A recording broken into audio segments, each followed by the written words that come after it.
এই আলিফ লেখা এক ঘর, উপরে এক ঘর নিচে এক ঘর, দুই ঘর, হ্যাঁ ওখানে লেখছে এক ঘর। মিমটা এখানে আধা ঘর, এখানে হবে আধা ঘর, দেখেন নিচ দেওয়া হবে। এ দিলাম, এই সুন্দর করে আনলো আইসা, এই আলিফটা হবে পরিপূর্ণ এক। তোয়াটা দেখেন, তোয়াটা হবে উপরে এক ঘর, দুই ঘর, আর পেটটা হবে এক ঘর। এই যে এখানে তোয়ার পেটটা কয় ঘর লিখছি? আধা ঘর। তাহলে এখানে কয় ঘর হইব? এক ঘর। বুঝছেন? মনে রাখবেন, এখানে যদি আধা ঘর হয় তাহলে এখানে আধা ঘর, আর এখানে যদি এক ঘর হয় এখানে কয় ঘর? দুই ঘর। বুঝছেন? এখানে আধা ঘর হইলে এখানে এক ঘর, আর এখানে দুই ঘর হইলে এক ঘর হইলে দুই ঘর। হ্যাঁ, তোয়া লিখলাম। এবার জোড়াটা লিখি।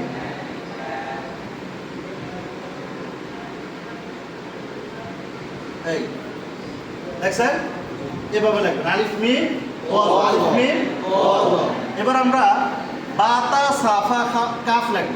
বাতা সাফা কাফ। দেখেন, বাতা সাফা কাফ লেখার সময় যেহেতু লেখাটা একটু বেশি, তখন আমরা ছোট গড়গুলা লেখার চেষ্টা করব, ছোট গড়গুলাতে। এখন দেখেন এখানে বাতা সাফা কয় ঘর হয়েছে? আধা ঘর। কয় ঘর? তাহলে এখানে কয় ঘর হইব? এক ঘর। কয় ঘর? এক ঘর। আমরা এক ঘর লিখলাম।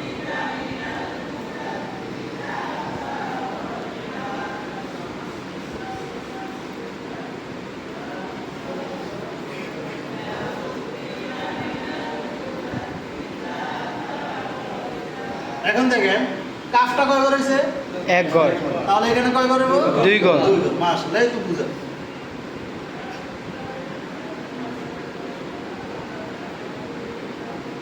অনেকজনে কাফটাকে আমরা নিচে নামাই নাই, এখানে যখন নিচ দিয়ে এক সমান, এখানেও নিচ দিয়ে এক সমান থাকবে, উপর অরফ উপরে, নিচে নিচে।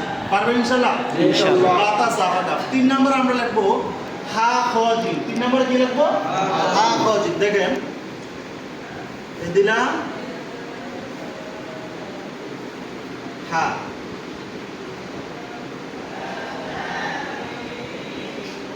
খ, জিম। এখানে যেহেতু হা খ জিম পরিপূর্ণ এক করে লিখছি, তাহলে এখানে কয় ঘর হইব? দুই ঘর। ঠিক আছে, বুঝছেন? এবার আমরা 4 নম্বর ভাগটা লিখবো। কয় নম্বর ভাগ? 4 নম্বর ভাগ। তো 4 নম্বর ভাগে যেহেতু হরফটা বেশি, তাহলে আমরা ছোট ঘরগুলো ইউজ করবো। কোন ঘরগুলো? লেখা কম হইলে বড় ঘর, লেখা বেশি হইলে ছোট ঘর। বুঝতে হবে, হ্যাঁ? তো 4 নম্বর হচ্ছে রজা ওয়াদাল দাম। রজা ওয়াদাল দাম। এখন দেখেন, রটা এখানে উপরে আধা ঘর, নিচে পরিপূর্ণ হিসাবে পুরো আধা ঘর নিচে, ওয়াওটা উপরে, দাওজানটা উপরে দিকে গেছে, তাহলে রটা সিলেট হবে দুই ঘরে। কয় ঘরে? দুই ঘরে। এই দেখেন, এই দিলাম, এই র, যা, ওয়াও, দা, যা। দেখেন এই দালজালগুলো উপরের দিকে যাবে, রজা নিচে এক সমান থাকবে। বুঝছেন? সব কি এক সমান থাকবে। এবার আমরা সিন শিন সদ লিখবো। কি শিন লিখবো? সিন শিন। এখন দেখেন, বোর্ডে এখানে সিনের দাঁতগুলো কয় ঘর? এক ঘর, আধা ঘর। আর সিনের পেটটা উপরে আধা ঘর, নিচে আধা ঘর। তাহলে আমরা সিলেটে উপরে লিখবো, সিলেটে লিখবো দাঁতগুলো এক ঘরে, পেটটা লিখবো দুই ঘরে। এইভাবে লিখবেন। দেখেন সবাই,